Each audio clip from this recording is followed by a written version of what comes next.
Muy buenas noches. Nuevamente tenemos el placer de haber recopilado para ustedes una pequeña selección de experiencias aterradoras y escalofriantes que han ocurrido en carreteras. Seguramente tú tienes una, quizás no tan impactante como estas, o quizás sí, quizás aún más. Y como siempre te animamos a compartirlas.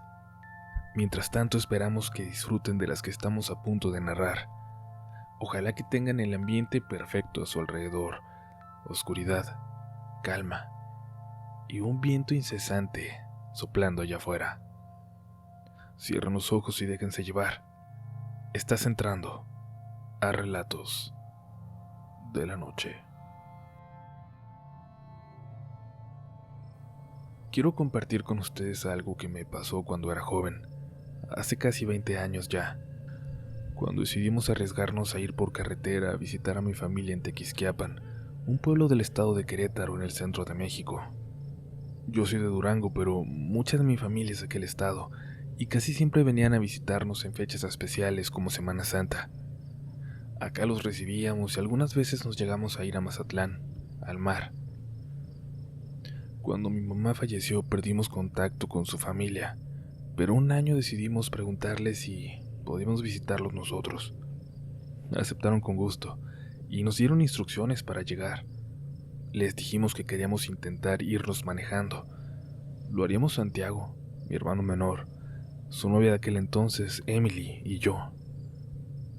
Fue un viaje largo, cansado, porque además no estábamos acostumbrados a manejar tanto y nos fuimos parando cada que veíamos algo interesante. El objetivo era disfrutar y no llegar cuanto antes. Finalmente llegamos a Querétaro y nos dirigimos hacia aquel pueblo, pero no sé. No sé qué pasó, pero en algún momento tomamos una desviación equivocada, supongo, porque como nos habían indicado sería muy fácil llegar, pero en algún momento, en una de las paradas para que Emily sacara su cámara de gran formato, la montara e hiciera una foto, en algún momento tomamos otro camino. Al anochecer, como calculamos, no estábamos llegando a Tequisquiapan, sino a otro poblado, muy pequeño, de unas cuantas casas nada más. Lo pudimos ver bien desde que nos acercábamos por el camino, y lo que pensamos fue que quizás era la entrada hacia donde nos dirigíamos. Pensamos entonces que lo mejor que podíamos hacer era encontrar una tienda o un restaurante abierto o algo así. Descansar ahí y que nos indicaran de forma muy exacta, ahora sí, cómo llegar hasta nuestro destino. Pero no se veía nadie. Había unas cuantas luces en la calle principal, pero todo lo demás parecía apagado, como si no hubiera nadie habitando aquel lugar. Avanzamos muy lentamente, a vuelta de rueda. En serio, no parecía haber nadie ahí. Yo temía que en cualquier momento Emily dijera que quería que nos detuviéramos para hacer una foto, pero cuando la volteé a ver, me di cuenta de que por alguna razón parecía ir muy nerviosa. Nos pidió que nos fuéramos de ahí. Sin embargo, al pasar por una calle que cruzaba, vimos que ésta llegaba hasta una iglesia en el fondo. Allá parecía haber luces. Incluso me pareció ver algunas siluetas moviéndose por allá. Es eso. Todos deben de andar en misa, los pocos que vivan aquí. Vamos a acercarnos para preguntar, les dije. Nos acercamos en el carro. Al llegar nos dimos cuenta de que tampoco parecía haber a alguien ahí. O quizás sí estaban, pero parecía que no, con todo cerrado. Sin embargo, las luces estaban encendidas dentro de aquella iglesia, viejísima pero pequeña. Manejamos alrededor de ella, le dimos la vuelta y, justo cuando estábamos por irnos, vimos la silueta de un hombre que cruzaba la calle hacia allá. Nos alegramos, parecía que era un sacerdote por cómo estaba vestido. Emily gritó de alivio señalándolo y nos acercamos abriendo la ventana para preguntarle. «Padre», le dijo mi hermano, «qué bueno que lo encontramos. No tenemos idea de dónde estamos. Íbamos para Tequisquiapan, pero creo que hace mucho que nos perdimos. ¿Qué tan lejos estamos? ¿Cómo le hacemos para llegar? El sacerdote se nos acercó. Viéndolo bien y de cerca, por su ropa parecía más bien un monje. Era de un color vino, muy oscuro, casi negro. Nos sonrió. «Hola, hijos», nos dijo con un tono amigable. Se acercó hasta la ventana de mi hermano y puso sus manos en ella mientras casi metía su cara para vernos. Están muy lejos todavía, y yo estoy muy de buenas, así que les voy a dar 3 minutos para que salgan del pueblo y no regresen. En 3 minutos los vamos a ir a buscar. Le dio unas palmadas al carro y luego volvió a meter su cara hacia nosotros. Anden, vayan con Dios. Nosotros nos quedamos como petrificados, pero Emily me gritó que aceleráramos, que nos fuéramos de ahí. Avanzamos un poco y nos pusimos frente a la iglesia. Cuando el supuesto padre iba entrando en ella, volteó antes de abrir la puerta, como para que nos diéramos cuenta que nos estaba viendo, para que nos diéramos cuenta de que estábamos viendo hacia adentro porque él quería que lo hiciéramos.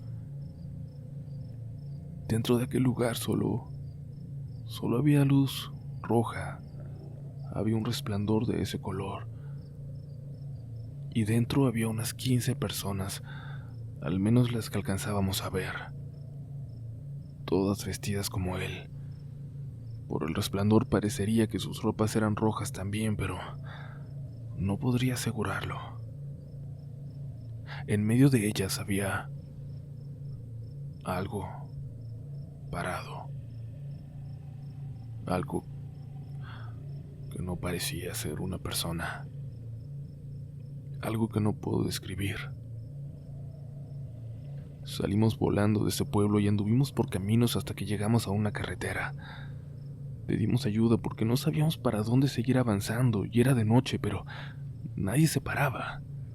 Los pocos carros que pasaban no se paraban y lo entiendo. Volteábamos hacia atrás continuamente. Estábamos seguros que en cualquier momento veríamos carros llenos de esa gente yendo por nosotros. Nunca había rezado con tanto miedo como hice esa noche.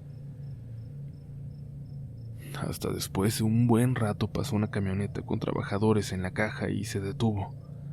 Se bajaron a ayudar porque pensaron que se había descompuesto el carro, pero les dijimos que solo estábamos perdidos, que no sabíamos qué camino seguir para llegar a nuestro destino. Sí, estábamos lejos. En algún momento tomamos un camino muy equivocado. Nos encaminaron hasta un entronque desde donde ya era más fácil continuar. No nos atrevimos a contarles lo que habíamos visto, de dónde veníamos, y es que temíamos que se fueran a burlar. Pero siempre sentí, por la forma en que nos ayudaron, porque no nos preguntaron nada a pesar de que parecíamos unos fantasmas de lo pálidos que estábamos. Sentí que imaginaban lo que habíamos pasado, que algo sabían de los alrededores de ese lugar. Al final llegamos con bien, pero esa experiencia nos quitó para siempre el gusto de viajar por carretera.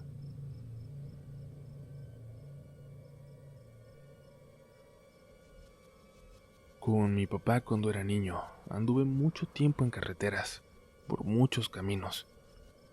En vacaciones y en algunos fines de semana, me llevaba con él a dejar los jabones y productos que hacían los abuelos, a varios hoteles y resorts por toda la Riviera Nayarita, muy diferentes a los de hoy. Eran vueltas que se llevaban casi 2 días, y aprovechaba para convivir con él, de las pocas oportunidades que teníamos para hacerlo. En una de esas ocasiones ocurrió lo que voy a contarles, en una carretera que no parecía ser particularmente tenebrosa, con un carro o un camión de vez en cuando pasando junto a nosotros en sentido contrario. Era tarde, Había caído la noche y yo me estaba quedando dormido. Recuerdo la canción que veníamos escuchando en la radio. Recuerdo que mi papá la cantaba despacio para dejar que me durmiera. Recuerdo el vaivén de la camioneta arrullándome y luego mi papá guardar silencio de repente. La camioneta frenarse y él haciendo un sonido intentando que no me despertara, que siguiera dormido.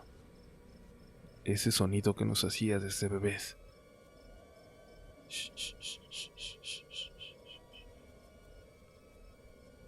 Pero en ese momento, ese sonido y su mano en mi hombro, en lugar de confortarme, me hicieron abrir los ojos. Frente a nosotros vi algo. Las luces bajas de la camioneta detenida en la carretera alcanzaban a iluminar algo. Pies.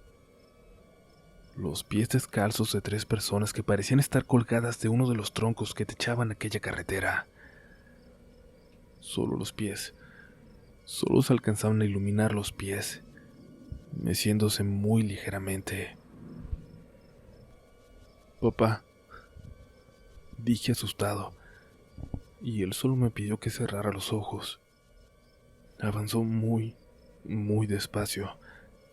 Los pies colgaban tan bajo que tocaron la parte de arriba de la camioneta al pasar. Así, sumamente despacio, mi papá avanzó unos 20 metros más y se detuvo al lado de la carretera. Apenas si había espacio suficiente para hacerlo, aunque recuerdo que los arbustos presionaban la ventana a mi lado. Por suerte, después de unos minutos, a lo lejos, vimos las luces de un coche acercándose. Nos echaron las luces altas y prendieron las sirenas. Era una patrulla. Se paró al lado nuestro y preguntaron si todo estaba bien. Mi papá les pidió que vieran lo que había allá atrás, apenas a unos pasos. Les dijo que había gente colgada. La patrulla se detuvo y mi papá bajó y se fue con ellos. Yo me asomé por la ventana para escuchar. Oí a los policías burlarse y preguntarles si había tomado algo, si se había drogado, y a mi papá jurar que lo que había visto era verdad. Estaban vestidos como con ropa de manta, decía, descalzos. Uno de los policías se acercó conmigo y me preguntó si mi papá venía tomando algo. Le dije que no, que estábamos haciendo entregas del trabajo. ¿Pero tú, viste algo?, me preguntó. No sé, respondí. Y la verdad aún no entiendo por qué respondí eso. Los oficiales le pidieron a mi papá que avanzara, y él se fue en silencio todo el resto del camino. Intentaba convencerse de que lo que vio no había sido real. Y no se lo contó a nadie en casa al llegar. De hecho, no lo contó por mucho tiempo. Poco antes de su muerte, lo platicó en una reunión con sus amigos. Lo narró divertido, diciendo que había sido una alucinación por andar manejando cansado, trabajando todo el día. No me atreví a decirle que había sido verdad, que yo también los había visto, y ya no tuve oportunidad. Continúo acordándome de mi papá cada que paso por esa zona, aunque no recuerdo exactamente cuál era el árbol, pero siempre que paso por ahí bajo la velocidad. Aunque nunca paso de noche, ahora me toca manejar a mí por esos caminos, acompañado de mi hijo.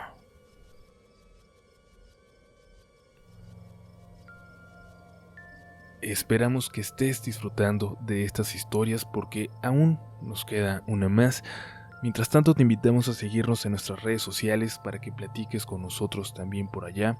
Las vas a encontrar como Relatos de la Noche en Facebook y como RDLN Oficial en todas las demás, o aquí en el enlace que dejaremos en la descripción de este episodio. Pero vámonos con el resto de este capítulo. Aún no has sobrevivido a estos relatos de la noche.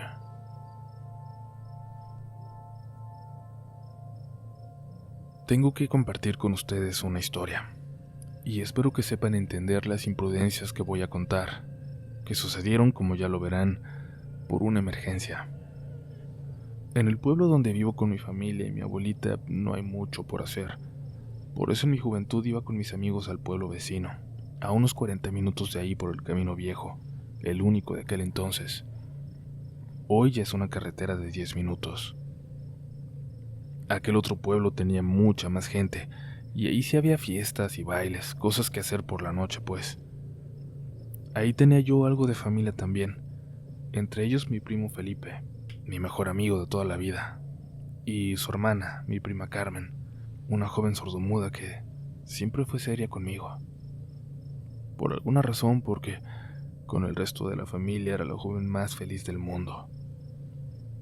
Recuerdo que una vez me prestaron el carrito de la abuela para irme al pueblo. Apenas estaba aprendiendo a manejar. Pasé por Felipe y nos fuimos a un baile cerca de los límites de aquel lugar. Apenas íbamos llegando, teníamos como media hora, cuando alguien entró a buscarnos, a decirnos que la tía Martina había tenido un accidente. Salimos corriendo. Era uno de sus trabajadores el que había llegado. No supimos cómo adivinó que estaríamos ahí, pero nos dijo que fuéramos al hospital volando, que la tía tenía poco tiempo y quería hablar con alguien de la familia. Mi tía era, además de muy querida por todos porque siempre nos protegió, la dueña de los ranchos en los que trabajábamos todos en la familia. Así que por apurarme, tomé mal una curva y me estampé con unos botes de basura. Íbamos tan apurados que no llevábamos el cinto, así que nos dimos un golpe bastante fuerte en la frente al chocar. Por suerte no íbamos tan rápido, el carrito no aceleraba mucho. Después de unos momentos pudimos recuperarnos y retomé la marcha. Mi primo se iba quejando del golpe y yo un poco mareado, pero era una emergencia, teníamos que llegar. Al llegar al hospital nos encontramos con mi tía Marta, la mamá de Felipe, para decirnos que la tía Martina estaba agonizando, que fuéramos rápido por mi abuelita para que se pudiera despedir. Mi tía ni siquiera vio a Felipe, que tenía unos hilillos de sangre corriéndole por entre los cabellos y bajando al cuello. Yo estaba muy mareado, pero obedecí. Estaba tan mal que hasta que ya habíamos tomado camino, me di cuenta que se había subido mi prima Carmen.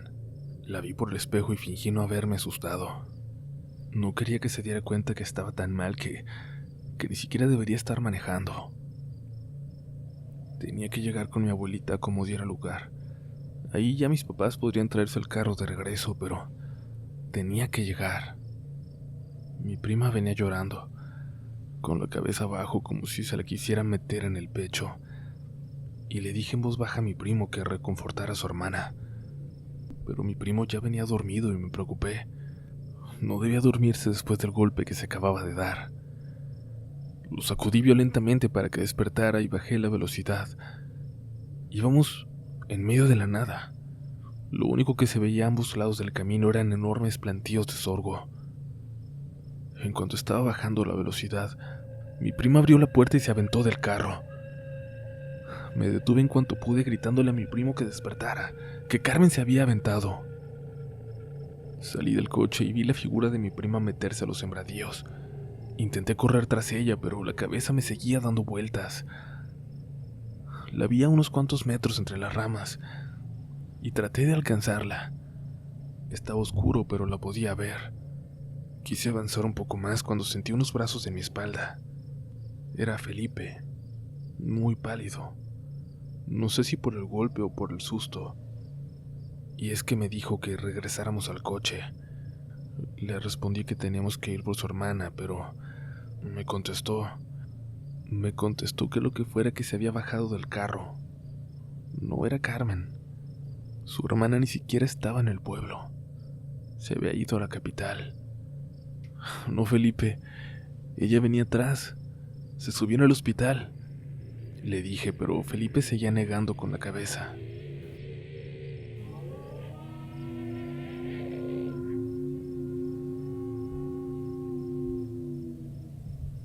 Un quejido horrible se escuchó al mismo tiempo que el viento, y corrimos como pudimos sin tropezarnos hasta el carro.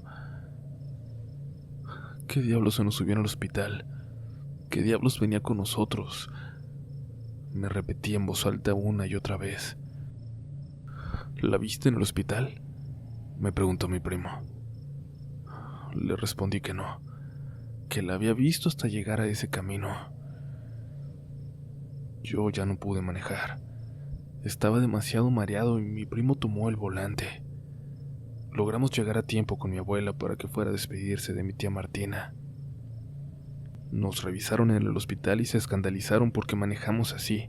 El golpe de ambos en la cabeza era mucho más serio de lo que pensamos.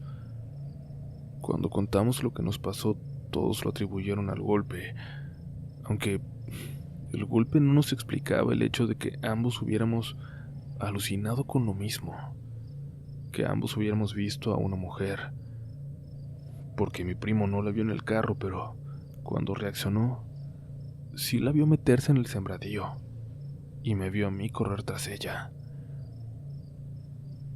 Y en todo caso, una alucinación no podría habernos abierto la puerta, ni soltar ese horrible quejido en el viento. Que tengan muy buenas noches.